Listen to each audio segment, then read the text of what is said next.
अस्सलाम वालेकुम नाज़रीन, अंडरग्राउंड न्यूज़ के साथ मैं हूँ गुलनाज़ ज़ाहिद। नजर डालते हैं आज की अहम खबर पर। बरतानिया और यूरोप के मुमताज़ बिजनेसमैन और मुस्लिम लीग नून तजारती विंग बरतानिया के सदर चौधरी खालिद महमूद हंजरा ने mayor Roster council Shakeel Ahmed की खसूसी दावत पर मेयर पार्लर में खसूसी मुलाकात की। उनके साथ रोस्टर के सबक मेयर मोहम्मद ज़मान भी मौजूद थे।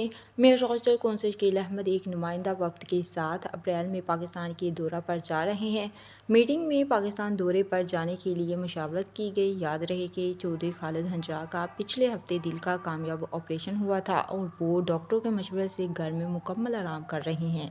वो दिल के ऑपरेशन के बाद आज पहली दफ़ा किसी तकरीब में नजर आए। इस मौका पर चौधरी खालिद हंजरा ने मीडिया से खुसूसी बात करते हुए कहा कि वो अपने तमाम दोस्त अहबाब का दिली शुक्रिया अदा करते हैं जिन्होंने हस्पताल में और फ़ोन पर उनकी तीमारदारी की और अपनी दुआओं में याद रखा। रॉस्टल बरतानिया से हमें रिपोर्ट कर रहे थे आरफ चौधरी। न्यूज़ से फिलवक्त इतना ही। मजीद अपडेट्स के लिए देखते रहिए अंडरग्राउंड न्यूज़।